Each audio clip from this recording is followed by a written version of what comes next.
Good morning students, this is Anand again. Now in this video we are going to discuss about the classification of carbon atom. Okay, let's start.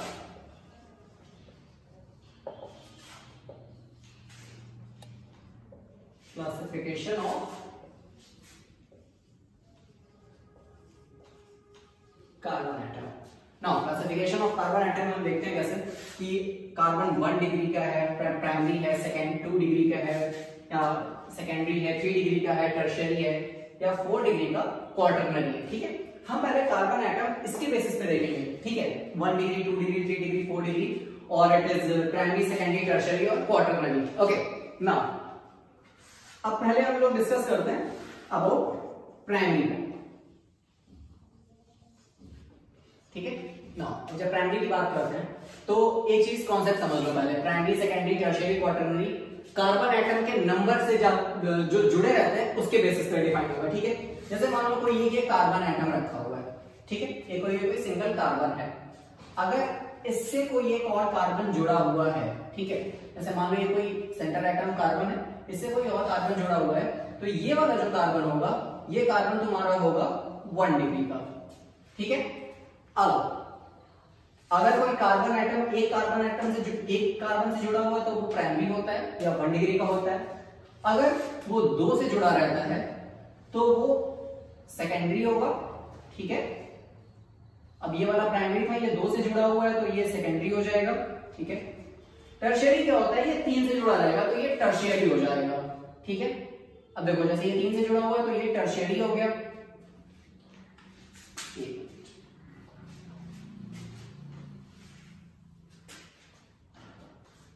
ठीक है, हम लोग एक carbon atom की पहले chain बना लेते हैं, उसके बाद हम लोग डिस्कस कर लेंगे प्राइमरी कौन है, सेकेंडरी कौन है, टर्शियरी कौन है.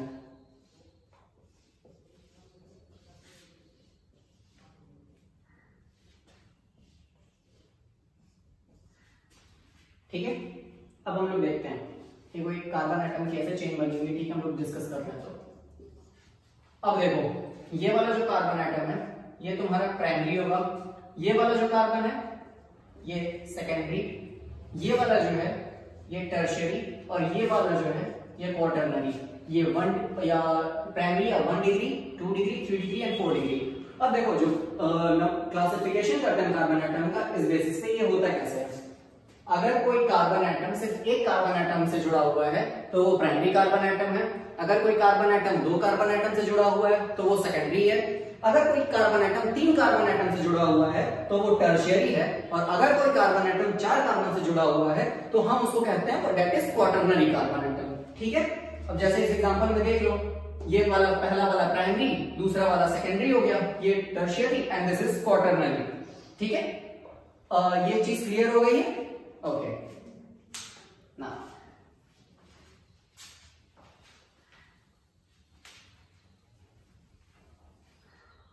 now we are going to discuss classification of carbon atom on the basis of functional group. Carbon atom on the basis of functional group.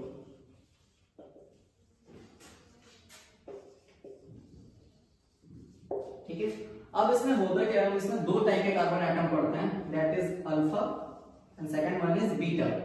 अब अल्फा कार्बन क्या होता है और बीटा कार्बन क्या होता है, हम इसको देखते हैं. ठीक है, जैसे कोई कार्बन एटम है और फंक्शनल ग्रुप से डायरेक्ट जुड़ा हुआ है. ठीक है, तो ये वाला जो कार्बन एटम होगा ना, ये हमारा अल्फा कार्बन एटम हो जाएगा. ठीक है, और जैसे ये कोई फंक्शनल ग्रुप है और अल्फा कार्बन के जस्ट अगर जो दूसरा वाला कार्बन होगा that is known as beta carbon. So on, इसी तरीके से हम देखते जाते हैं तो गामा एंड ऑल. तो ये हो गया क्लासिफिकेशन ऑफ कार्बन एटम. हमने 2 तरीके से देखा. पहला हमने देखा कि primary, secondary, tertiary and quaternary, that is 1 degree 2 degree 3 degree and 4 degree. 1 degree 2 degree 3 degree and 4 degree, या फिर हम कह सकते हैं primary, secondary, tertiary and quaternary. और दूसरा हमने देखा अल्फा कार्बन एटम के फॉर्म में और बीटा कार्बन एटम के फॉर्म में. ठीक है, ना अब ये सेम चीज हम डिस्कस करेंगे अबाउट हाइड्रोजन आल्सो. ठीक है, हम इसी चीज को, अब कार्बन एटम हम अभी तक पढ़ रहे थे, अब हम देखते हैं on classification of hydrogen atom. ठीक है, क्लासिफिकेशन ऑफ हाइड्रोजन एटम। अब देखो, जैसे हम लोगों ने कार्बन को डिफाइन किया था on the basis of primary, secondary, tertiary, quaternary and alpha and beta, same as हम हाइड्रोजन एटम को भी इसी बेसिस पे डिफाइन करेंगे, ठीक है। अब देखो, primary, secondary, tertiary and now this is alpha hydrogen and beta hydrogen. अब देखो होता क्या है कि जो हाइड्रोजन एटम प्राइमरी कार्बन से जुड़ा रहता है, ठीक है, जो प्राइमरी कार्बन से हाइड्रोजन जुड़ा हुआ है वो हाइड्रोजन को हम लोग कहते हैं दैट इज 1 डिग्री या प्राइमरी हाइड्रोजन है। ये प्राइमरी कार्बन से जुड़ा हुआ है प्राइमरी हाइड्रोजन, सेकेंडरी से जुड़ा है तो सेकेंडरी, एंड टर्शियरी से जुड़ा हुआ है तो हम इसको कहेंगे that is tertiary hydrogen. Same in the case of alpha and beta, जो हाइड्रोजन एटम अल्फा कार्बन से जुड़ा रहता है उसको हम कहते हैं that is alpha hydrogen, and that will attach with the beta carbon atom we will call that beta hydrogen, ठीक है। सो नाउ अब हम जो है आते हैं वो फंक्शनल ग्रुप।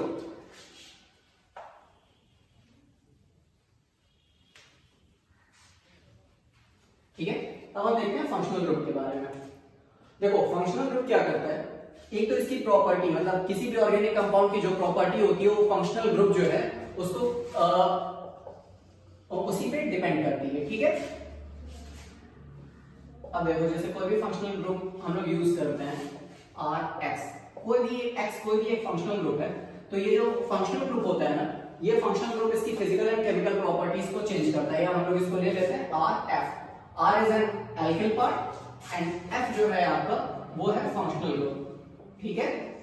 F आपका फंक्शनल ग्रुप है, R आपका एल्किल पार्ट है, ठीक है। और देखो फंक्शनल ग्रुप में जैसे कि हम लोग aldehyde, ketone, carboxylic acid, alcohol, ये सब। More over alkene and alkene, या हम लोग कह सकते हैं double bond and triple bond, जो डबल बॉन्ड होता है और जो ट्रिपल बॉन्ड होता है ये भी जो है फंक्शनल ग्रुप की तरीके से एक्ट करता है, ठीक है। नाउ अब हम देखते हैं about homologous series. Homologous series क्या होती है? Now we are going to discuss about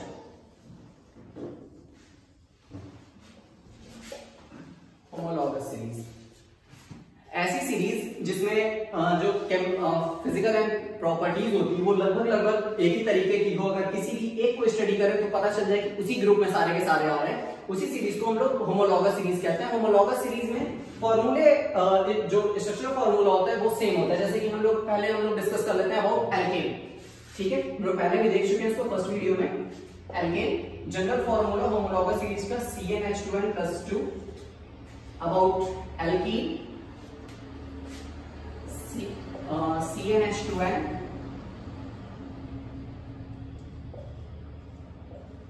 ठीक है। नाउ इसके बाद आता है एल्काइन, दैट इज CnH2n-2। इसके नाउ एल्केन देखा, alkyne. Now we come to alcohol. Alcohol and ether का जो जनरल फॉर्मूला होता है वो सेम होता है, एंड दैट इज CnH2n+2O। अब देखो एक चीज है, कंफ्यूजन मत करना कि ये इसकी वैलेंसी सेटिस्फाइड है। जैसे हम लोग जानते हैं अल्कोहल जो ग्रुप है उसमें होता है OH, ठीक है। तो अगर नंबर ऑफ रखोगे ना तो एक H यहां चला जाएगा, या तो हम इस फंक्शनल ग्रुप को ऐसे भी लिख सकते हैं कि CnH2n+1OH, ठीक है। हम इसको ऐसे भी लिख सकते हैं। इससे कंफ्यूज मत करना कि CnH2n+2O ये एक जनरल फॉर्मूला है। इस पे जब हमको पता है अल्कोहल OH होता है तो हम उसको उस हिसाब से रख के सेटिस्फाई कर सकते हैं, ठीक है। अब देखो होमोलॉगस सीरीज होती क्या है, नॉर्मली ये CH2 से डिफर करती है, ठीक है। सारे मेंबर्स जो होते हैं इसके CH2 ग्रुप से डिफर करते जाते हैं, और by mass it is known as 14 के मास से ये डिफर करेंगे। जैसे कि हम लोग एक एग्जांपल ले लेते हैं अबाउट एल्केन फैमिली का, ठीक है। हम लोग एक एल्केन फैमिली का एग्जांपल ले लेते हैं, जैसे कि मीथेन है, ठीक है। एक एक CH2 ग्रुप बढ़ता जाता है सब में, ठीक है। देखो जैसे कि हम लोग यूज किए CH4, इसका जो सेकेंड मेंबर है प्लस CH2 ग्रुप अगर हम बढ़ाते हैं तो ये हो जाएगा C2H6।